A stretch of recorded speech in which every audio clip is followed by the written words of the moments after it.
जय हिंद दोस्तों। आज हम लोग फिर से आधुनिक भारतीय कलाकार को देखेंगे।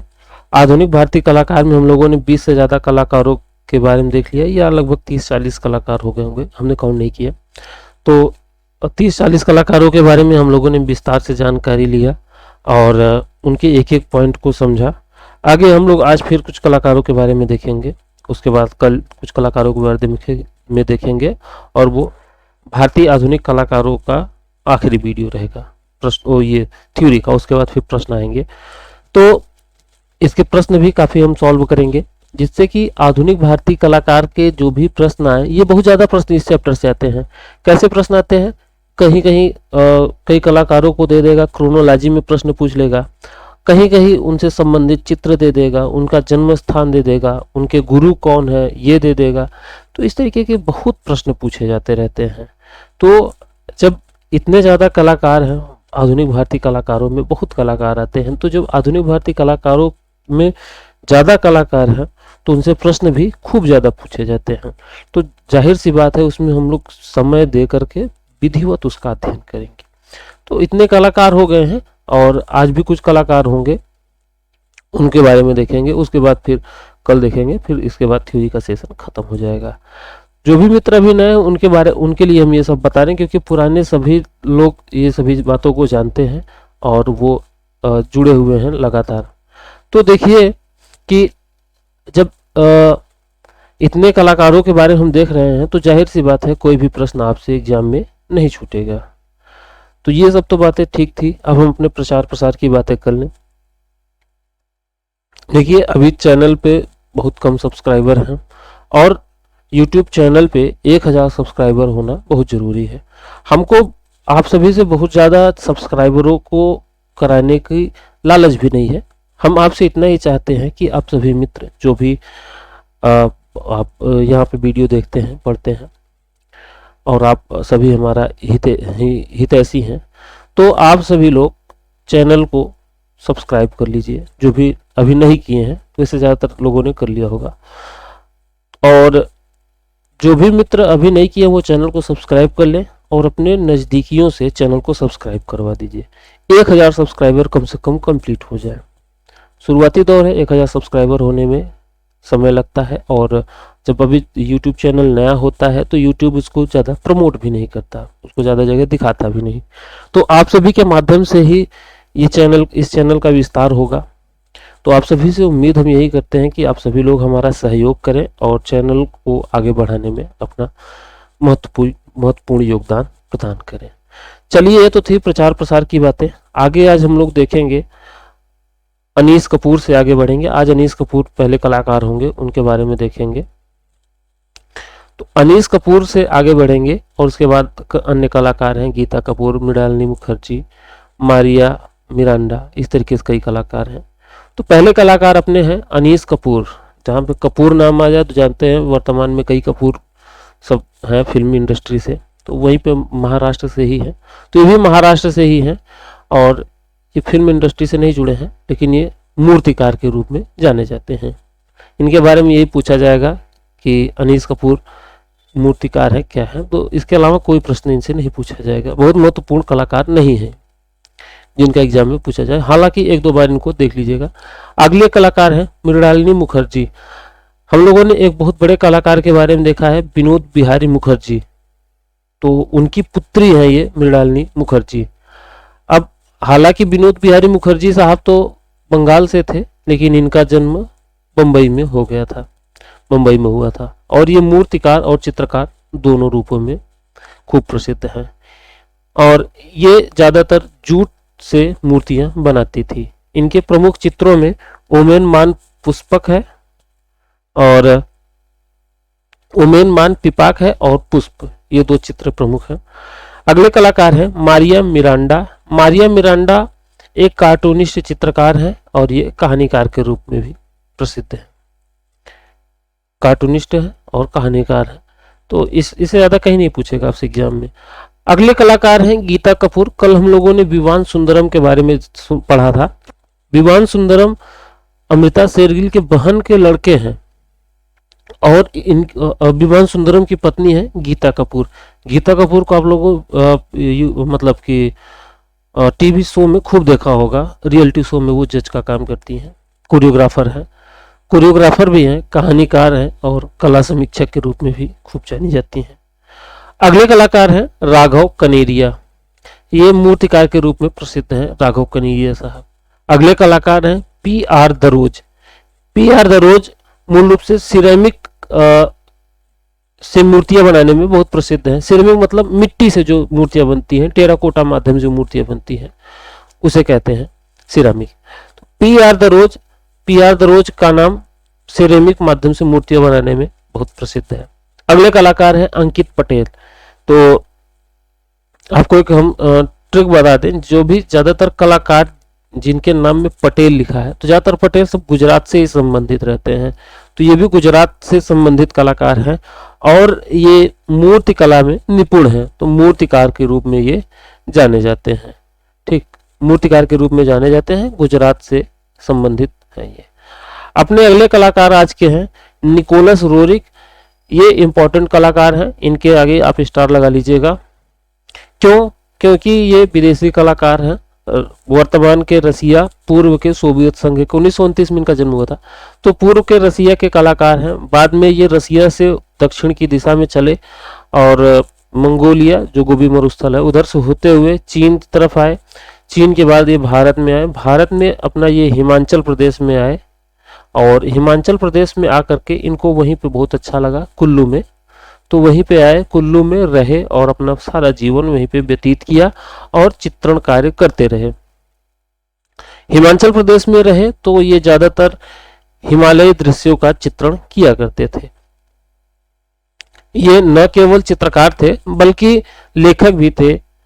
ये लेखक भी थे आपका, और कह सकते हैं कि ये कहानीकार भी थे, और कहानीकार के साथ ये अपना दार्शनिक पुरातत्ववेत्ता के रूप में भी अपना ये जाने जाते थे। तो देखिए रसियन कलाकार हैं और अपना हिमालयी दृश्यों का चित्रण किया करते थे, और सबसे बड़ी बात ये है कि ये टेम्परा माध्यम में चित्रण किया करते थे। और अब देखिए ये प्राकृतिक दृश्यों का चित्रण कर रहे थे, क्योंकि हिमालय के नजदीक थे, तो हिमालयी प्राकृतिक दृश्यों का चित्रण किए थे। चित्रकार थे, लेखक थे, पुरातात्विक थे, दार्शनिक थे, और इन्हीं सब कलाओं से ये निपुण थे। वहीं पे अपना हिमाचल प्रदेश में रहते थे, अंत में वहीं पे ये मर गए। अगले कलाकार हैं रमेश पटेरिया। रमेश पटेरिया भी मूर्तिकार के रूप में खूब इनकी ख्याति हुई है। ये ज्यादातर संगमरमर की मूर्तियां बनाने के लिए प्रसिद्ध थे। अगले कलाकार हैं ललिता कट्ट। ये ललिता कट्ट जी उत्तर प्रदेश की मूर्तिकार हैं। मूर्तिकार के रूप में ये खूब ख्याति प्राप्त की हैं। ये संगमरमर और धातु की मूर्तियां बनाती थी, धातु में कांसे की मूर्तियां खूब बनाती थी। अगले कलाकार हैं सुधीर पटवर्धन। सुधीर पटवर्धन या डॉक्टर सुधीर पटवर्धन इनको कह सकते हैं, क्योंकि ये रेडियोलॉजिस्ट थे और रेडियोलॉजिस्ट डॉक्टर थे, और इनका जन्म महाराष्ट्र में हुआ था, महाराष्ट्र के पुणे में। इनके बारे में आप लोगों ने खूब सुना होगा, खूब देखा होगा। इनकी कृतियां ज्यादातर न्यूज़पेपर में ये चर्चा में हमेशा बने रहते हैं। 1949 में पूना में इनका जन्म हुआ था और पेशे से ये डॉक्टर थे। बाद में ये आम लोगों के जीवन से संबंधित चित्रण किया करते थे। ये पश्चिमी भारतीय कला परंपरा की एक रचनात्मक समझ ने उनकी दुनिया को सार्थक बना दिया। ये स्वशिक्षित कलाकार थे, वामपंथी विचारधारा के प्रति ये रुझान रखते थे। उन्होंने मजदूरों की दुनिया, साधारण जन का नजदीक से अध्ययन किया था, और इसीलिए सामान्य जनजीवन के चित्रण किया करते थे। अब देखिए इनकी प्रमुख कृतियां कौन कौन सी है। मुंबई लोकल ट्रेन, सिटी स्केप, मिडिल और पुअर शहरी, city on canvas, another day in the old city, acrylic on canvas, canvas पे एक्रिलिक माध्यम से इन्होंने चित्रण किया था, another day in old city.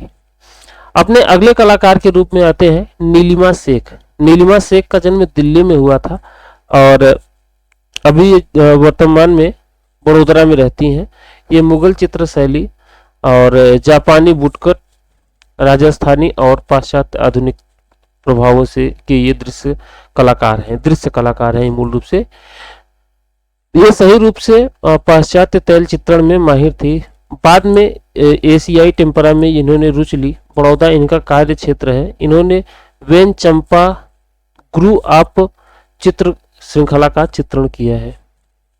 अगले कलाकार हैं लालू प्रसाद शाह। और लालू प्रसाद शाह का जन्म पश्चिम बंगाल में हुआ था, भूमि जिले में। इनकी प्रमुख कृतियां हैं जैसे स्टिल लाइफ, दी बटरफ्लाई, इन्होंने टेम्परा पद्धति से किया है, और बाल गणेश, टेम्परा ऑन पेपर, इस तरीके की इनकी प्रमुख रचनाएं रही हैं। अपने अगले कलाकार हैं मंजीत बाबा। मंजीत बाबा बहुत महत्वपूर्ण कलाकार हैं और ये पंजाब से संबंधित कलाकार हैं। पंजाब के संबंधित ये कलाकार, साथ ही साथ ये कह सकते हैं कि फिल्मों में भी ये बड़े रुझान रखते थे। तो अब देखिए, पंजाब में इनका जन्म हुआ था और पुरी कस्बे में इनका जन्म हुआ था। इनकी मृत्यु 2000 में दिल्ली में हो गई थी। ये जगदीश स्वामीनाथन जिनका नाम है, जो ग्रुप 1890 के संस्थापक भी रहे हैं, के शिष्य थे। ये नाटक करते थे, संगीत करते थे, फिल्म पोस्टर बनाते थे, आदि काम किया करते थे। नौटंकी में दशरथ, सुल्तान डाकू, अमर सिंह राठौर जैसी भूमिकाएं निभाते थे और ये बांसुरी भी बजाते थे। अब देखिए, ये दिल्ली में पॉलिटेक्निक कॉलेज में इन्होंने शिक्षण प्राप्त किया था 1958 से 63 के बीच में, और छात्र जीवन में इन पर सैलोज मुखर्जी का अत्यधिक प्रभाव था। मंजीत बाबा ने शेखर कपूर की फिल्म बैंडिट क्वीन का पोस्टर भी बनाया था। मणिकौर की फिल्म सतह से उठता आदमी का सिल्क चित्रण ऑन स्क्रीन किया था, एक पोस्टर बना था और जिसमें मंजीत बाबा, अमिताभ दास और रणवीर सिंह कालेका का ऐतिहासिक योगदान था। हाल में मणिशलम की नई फिल्म दिल से में ये मंजीत बाबा ने आतंकवादियों का साथ देने वाले फोटोग्राफर की भूमिका निभाई थी। दिल से फिल्म है। सतीश गुजराल की आत्मकथा को आधार बना करके एक महत्वाकांक्षी अंतर्राष्ट्रीय फिल्म बन रही है, जिसमें मंजीत बाबा कला पक्ष, वेशभूषा, डिजाइनर आदि सभी चीजों की देखरेख कर रहे हैं। इनके बारे में और जान लीजिए कि मंजीत बाबा फैशन डिजाइनिंग, पोस्टर, आभूषण निर्माण, म्यूरल, कांच के मूर्ति शिल्प आदि अनेक क्षेत्रों में सक्रिय रहे हैं। मंजीत बाबा का कहना था कि मैं थिएटर करता हूँ, पोस्टर बनाता हूँ, गाना गाता हूँ। जैसे कि वो कहा करते थे, एम.एफ. हुसैन साहब कहा करते थे, मैं घोड़े बेचता हूँ, फिल्में बनाता हूँ। इसी तरीके से इन्होंने भी कहा, इन सब में मुझे आनंद आता है। मंजीत बाबा ने अपने चित्रों में गेरुआ रंग सूरमुखी के फूल से, हरा रंग धान के खेत से और लाल रंग सूर्य से और नीला रंग माउंटेन से, इस तरीके से कहा करते थे, हमने प्राप्त किया है।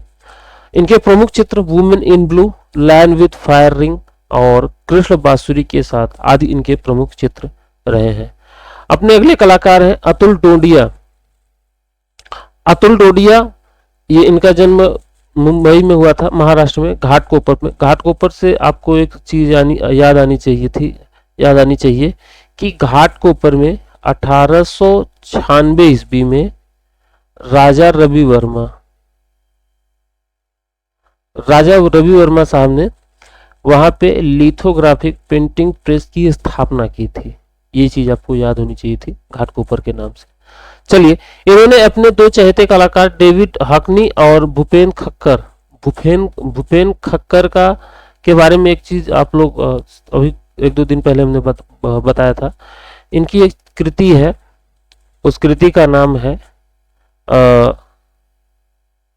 Man eating jalebi. ये इनकी कृति है। के साथ जेम्स बॉन्ड के रूप में स्वयं का चित्र बनाया था और इनके प्रसिद्ध चित्र महालक्ष्मी और महालक्ष्मी को इन्होंने धातुई किवाड़ पर चित्रित किया।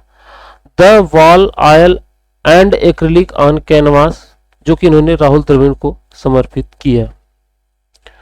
अगले कलाकार हैं राम सुतार के बारे में शायद ही ऐसा कोई हो जो कि न जानता हो। क्यों ये बहुत फेमस है? क्योंकि इन्होंने स्टैचू ऑफ यूनिटी का चित्रण किया, और मतलब की मूर्ति बनाई।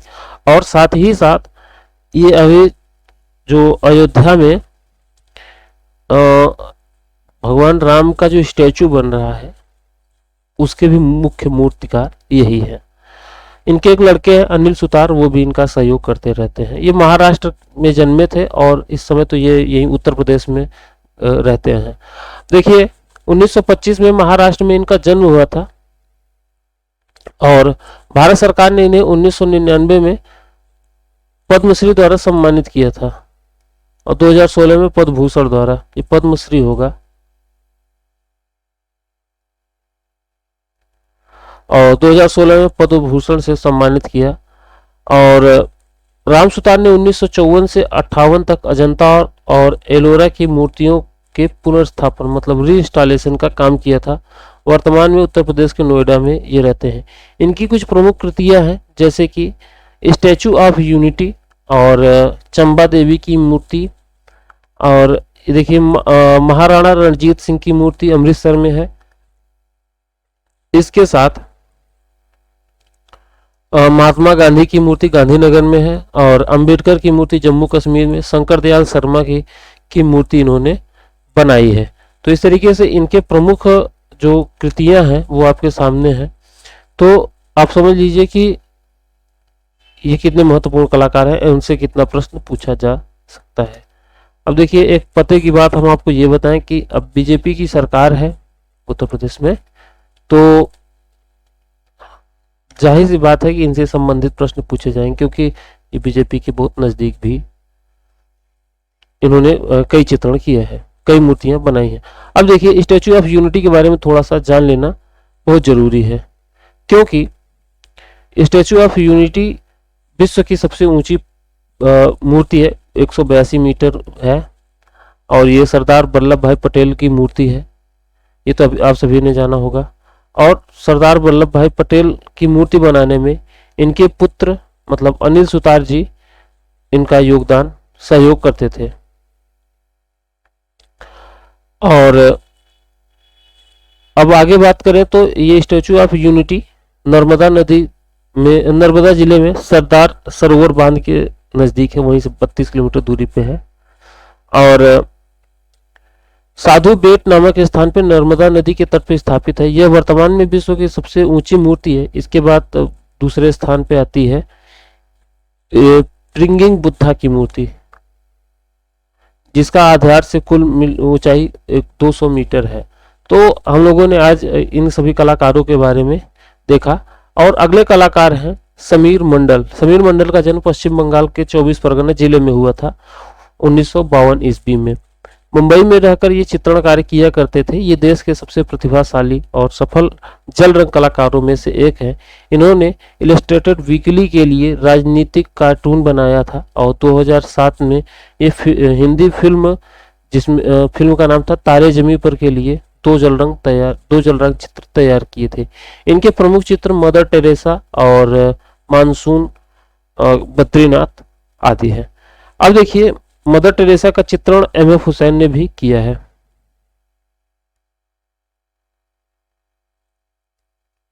एमएफ हुसैन ने भी चित्रण किया। अगले कलाकार हैं बद्रीनाथ आर्य। अब बद्रीनाथ आर्य का जन्म पाकिस्तान में हुआ था, बाद में ये भारत आ गए थे, लखनऊ में रहा करते थे। 1936 में इनका जन्म पाकिस्तान में हुआ था और ये वास तकनीक के चित्रकार थे। और देखिए ये भारत में लखनऊ में आके रहते थे, वहीं कलाकार हो गए थे। इनके बाद के चित्रों में विषयगत अमूर्तता का प्रयोग दिखता है। 2007 में ललित कला अकादमी द्वारा इन्हें ललित रत्न सम्मान से सम्मानित किया गया। इनकी रचनाओं में शास्त्रीय और दूसरा है अमूर्त प्रयोगात्मक आदि हैं। इनके प्रमुख चित्र जैसे गंगा अवतरण, भूल भुलैया, मृग मरीचिका, उदास शहर, सांवरी जो कि इलाहाबाद संग्रहालय में अभी है। अगले हैं जीएम शेख, गुलाम मोहम्मद शेख। ये बहुत महत्वपूर्ण कलाकार हैं और इनके बारे में तो आप सभी जरूर जानते होंगे। गुलाम मोहम्मद शेख, ये इनका जन्म गुजरात में हुआ था। कला समीक्षक के रूप में ये जाने जाते हैं। 2002 में इनको कालिदास सम्मान से सम्मानित किया गया और 1983 ईस्वी में पद्मश्री पुरस्कार से सम्मानित किया गया। इन्होंने अथवा शीर्षक से एक अति यथार्थवादी कविता का संग्रह किया और धर जतन शीर्षक से इन्होंने गद्य श्रृंखला भी लिखी थी। बड़ौदा विश्वविद्यालय में शिक्षक के रूप में इन्होंने कार्य किया। नीली तस्वीर जिसमें कहत कबीर शीर्षक वाले प्राकृतिक दृश्य जैसी छोटी छोटी मानव आकृतियों का भी इन्होंने चित्रण किया है। अगले कलाकार हैं दिलीप दास गुप्ता। दिलीप दास गुप्ता 1931 ईस्वी में शिमला में इनका जन्म हुआ था और ये बनारस के प्रसिद्ध कलाकार रहे हैं। इन्होंने ज्यादातर लैंडस्केप, जल रंग और तैल रंग में चित्रण किया है। इन्होंने बनारस चित्र श्रृंखला चित्रित की है और नाटकीय और सावधानी पूर्वक परिदृश्य के लिए ये प्रसिद्ध हैं। अगले कलाकार हैं नसरीन मोहम्मदी। 1937 में इनका जन्म हुआ। पाकिस्तान के कराची में इनका जन्म हुआ था और 1990 में इनकी मृत्यु बड़ोदरा में हो गई थी। और ये ज्यामिति, अमूर्त चित्रकारी, फोटोग्राफी और काले और सफेद रंग के साथ रेखा चित्रों के लिए ये प्रसिद्ध थे। इनका मनचाहा माध्यम पेंसिल और पेपर है। इनकी गणना न्यूनतमवादी कलाकारों में की जाती है। तो इतना ही था आज के लिए और मिलते हैं फिर अगले वीडियो में कुछ अगले कलाकारों के साथ, जो कि कल ये समकालीन भारतीय कलाकारों का आखिरी वीडियो रहेगा। तो फिर मिलते हैं फिर अगले वीडियो में। आप लोग अपना ख्याल रखिए, चैनल को सब्सक्राइब करिए और चैनल के सब्सक्राइबरों की संख्या बढ़ाने में अपना महत्वपूर्ण योगदान प्रदान करिए। मिलते हैं अपने अगले वीडियो में। अपना ख्याल रखिए। जय हिंद, जय भारत।